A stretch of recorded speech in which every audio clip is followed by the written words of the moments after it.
1010, long distance 1-877-704-1010. I'm also in the studio with Dr. Andre Humphrey. Bless you, Brother Ross. How you doing? I'm doing fine. Always a pleasure, man. Always a pleasure. We're going to be talking about, a little later on during the show, about how does a guy get out of jail and nobody get in trouble?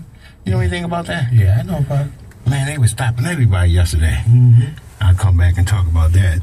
And also, I have a cab driver in the studio. Whoa. Miss Frida. How you doing, Miss Frida? Hello, hi, Larry. How you doing out there? Fine. All right. Don't be nervous. We're going to be talking about taxis. Okay. Taxi cabs. So, if you ain't right, folks, you better get right. Sedans versus taxi, or what goes on in the backseat of a cab. We're here to talk about it. Okay. You ready for it? Yeah. And also, we have a guest on the studio, Miss Jewel. How you doing? Hi. She ready for radio, right? I'm working on it. So she's watching us, so folks. She's watching us, and she's gonna be asking questions.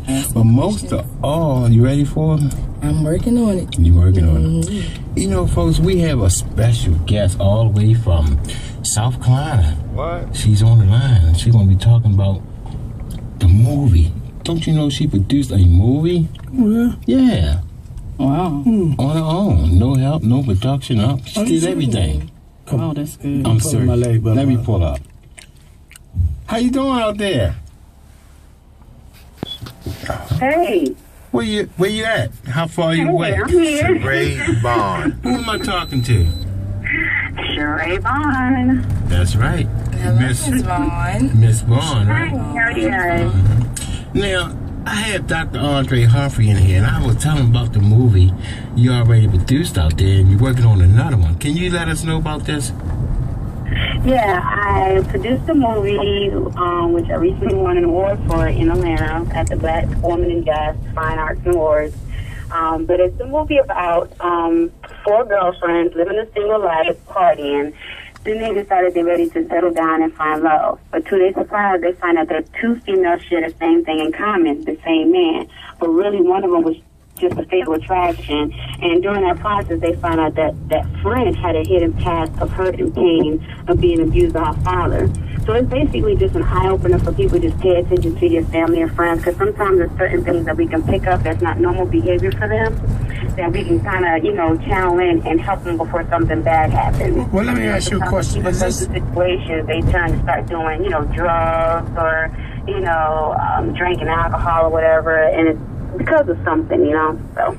Let me ask you a question. Is this movie saying, would you trust your girlfriend with your husband or something? Is this the movie you produced? It sounds more like a coincidence to me. Yeah, because I heard something about that. Really? It's not really to watch your friends, because the process was girl meets guy. It goes nowhere. Another girl meets the guy. Got you. And it's just a coincidence that they were friends. Got you. Okay. When you watch it, right? So you saying another movie out? Right. He wanted to be with the other girl, and she didn't know how to let it go. And when she came over to the house and tried to take him away, he pushed her. And then a flashback of the abuse from her dad, and she just took off. Now, Dr. Andre Humphrey, he was saying, is this the movie what's the name of the movies? Would you trust your boyfriend with your girlfriend or something? That's not it, is it?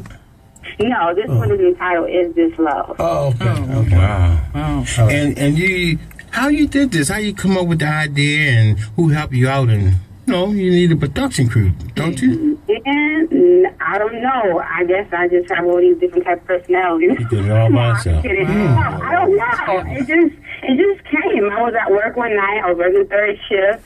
And someone had encouraged me to write. When I was in New York, I'm from New York, and I used to write poetry, and I used to write songs, contemporary gospel songs. And he was like, well, if you can write songs and poems, then you can write a play. Wow, he wrote it, huh? Wow. Really? Wow. Really? Now let's talk. So I just sat down, and I just came up with a title, came up with characters, and I just created a story in my head, and I went by line, I wrote, and just did the guidelines, the females, the preacher, the pastor, whoever was a part of it. The preacher too? Wait a minute, the preacher was in the play? That's really good. No, not in this one, but he is a part of the web series that I am writing right now. Oh, wait a minute. You mean tell me this one took off like a rocket? Now you doing another one? Well, this is going to be a web series. It's going to be a faith-based soap opera web series. Wow. So something a little different. A soap opera, but faith-based. Maybe you need to come to Baltimore so we can help Brother Wallace produce a movie. I would love to. What? Yeah. Oh. Yeah. You is. So I will be Really? there. Yeah. Okay. He know how to get in contact. well. He has your information, right? And not only that, yeah, Okay. I gave her my information. Good. She found me on a how did you find me, Miss Vaughn? Yeah. I found you on your son's page. Wow. Facebook is popular. It's me and Dad go way back. Actually, when we both know the seriousness of grinding. And at that time, he was looking for background dancers, and I used to be a choreographer. So I got together some girls in the Minnesota area, and he was in Troy at the time, and I named the group Series 4, then it turned to Series 5, but I choreographed dances, so when he went out to perform, they were there to back him up. Wow. Now tell us about someone called you because they found out about you, and you're supposed to be doing something else. Is it anything with something to do with Meet the Browns? Yes. Tell us about this one. I landed a lead role in a stage play called He Cheated, Why Me, written by LaWanda Davis. It's going to be in February in Elizabethtown, North Carolina. Palmer from Tyler Perry's Love That Neighbor, he's going to be hosting it. And then Reverend Oliver from the Browns, you listed, he's going to be actually a part of the play. You blessed, sister. You are blessed. Yeah, I thank God. I mean, I'm just like, I don't know where I'm going from the next. I mean, from having a community talk show to acting to writing a play to doing a movie. Community talk show. Like, well, God, wherever you leave me, I'm ready. Maybe me and Brother Wallace need to drive to Atlanta. Yeah. Oh, no, she's not in Atlanta. She's here. No, she's calling. She's in Florida, I believe. You're in Florida. Man, You're in Taxi Florida? talk is all Don't over let the country. nobody stop you. Don't let not having a budget stop you. Don't let nobody not wanting to help you stop you. If you gotta do your own research, and you do your own research and find out how to create that video. You know what I'm saying? But you put it out there. If it's in the line for you to do that, and that's your journey, and that's what for you to do, you make sure that you don't let nobody stop and you do it. Yeah. Because I'm by no means I'm educated in the area field that I'm working in, but I mean when I won that award in Atlanta, it was just proof that God was like, you to me, and I was taking higher, and I was like, okay. Now, you also some Ken, or you interview what? Who is it? Run DMC. DMC. Yeah, so my community talk show, YouTube was really popular in 2010, so I wanted to find a way because I wasn't, really into anything real heavy. So I was like, well, how can I put myself out there more? And I like to talk, but I used to be shy. And I was like, well, let's start talking too. It don't seem like you're shy now. It don't seem like you're shy now. Run DMC. Now, who is Run DMC, just in case people don't know? That was back in my day, man. You know about Run DMC? Sure. He was Dr. rappers, man. For real, Run DMC? Yeah. Clean rappers. His first wife, a lot of people didn't know that he was married before, and that his 3 kids, Vanessa, Angela, and JoJo, are his first wife. She is my sister-in-law. She married my brother. So when I went to Queens, I interviewed her, and I also interviewed JoJo. Well, let me say that so I can be clear. So, Brother Wallace, when he get me off the show, he won't chastise me. Yeah, what's that? Curtis Blow and Rum DMC was one of the original ones that came out, were popular with some Frank Curtis rappers, Blow with Diesel. Is that correct? You know Curtis Blow? Ma'am? I'm sorry? Curtis Blow and Rum DMC were popular. They were the ones that really started the rap, right? Oh, I'm not really sure. Oh, you must not be. This is probably before our time. Yeah, it might be before your You time. might have to ask me that. I'm just kidding. Okay. You can always go on my YouTube, Google my name, Charay Vaughn. You can post all my interviews, all the Blog Talk Radio interviews, magazine interviews, to see the movie, the trailer, everything. Every day. And how can somebody reach you? That's the only way they can reach you? They can Google my name, Charay Vaughn. I have 2 websites. I have 3 fan pages on Facebook, 2 regular Facebook pages. So I'm grinding You grinding. And you grinding. I'm on Twitter. I'm on Instagram. Once again, your information. Charay Vaughn. Charay. V as in Violet. AUGHN. Well, it's an honor to have you on Taxi Talk all the way in Baltimore, Radio 1 Network. That's right, WOLB 1010 AM, the home of the Larry Young Morning Show. We really appreciate you. And also, we're going to bring you to Baltimore. Maybe you can do some, you can wheel us in the movie. Right? Nice talking to you. Okay, so thank you so much. Have a nice day. And Thank you. God bless you. God bless you. Thank you. All right. See that, folks? You never know who will call Taxi Talk. That's true. You know? Right. Mr. Right? Klein called there. Oh, Mr. Klein, yeah, the owner of the ShopRite. ShopRite. Yeah. That's right. And we also let's go to Miss Maggie before we get into what goes on in the backseat of a taxi cab. Lord, we have a lady cab driver here. Yeah. And also we're gonna talk about the jailhouse, how they let the guy out of jail, and how they arrest the guy and all that good stuff.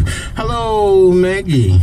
Peace and blessings. Peace and blessings. How Sister you doing, Maggie. Sister Maggie? I'm good, like I was the hour before. Wow, right on.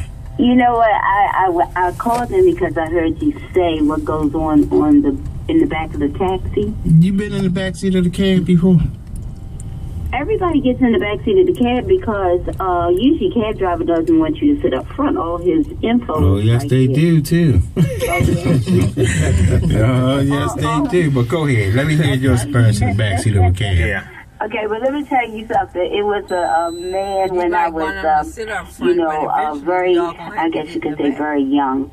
And his wife told me about a case where her husband was driving a cab. Mm-hmm. And he came home and he was in such a fit because a lady had put, I'm trying to figure out how to say this. Well, anyway, a lady had made an indecent invitation to him. What? Indecent invitation. Yeah, To who? to the cab driver. Okay. Whoa. And this is why I suggested Turn to it you up. that you do your own movie about all the experiences and all the sights Well, and we do a sounds movie. that a taxi cab driver comes in contact with. Anyway, but he was wise enough to take Wow. his need home. Let me put it like that. He took her home? No, he took his need home. He took what you his mean? That's smart. He took his need. Whatever his desires was. He went home to He went his on wife where he or was girlfriend. supposed to go. That's right. He didn't get entrapped. He didn't get weak, Sister Oh, Maggie. he Yeah. didn't get weak. He did not get Well, how you know, Sister Maggie? How you know he took her home or not? Or didn't? How did you know he went straight home? Because it was you? You went home too? His wife told the story. Oh, okay. Oh, I don't think his wife gonna know everything. Well, she knew enough to respect her husband for coming home. That time. And she did not That say time. no to him, even though he told her the truth about why he was in such a state. Let me speak to him. Yeah, Wait, put him where on. is he? Let me speak to the ex-cab driver. I don't know where that man is today, but I'll tell you this. See, she was not one of those women who refused her husband because it wasn't she who got him in that state of need. Okay? So when we talk about domestic violence, there is a deeper understanding to it than just what you might call physical abuse.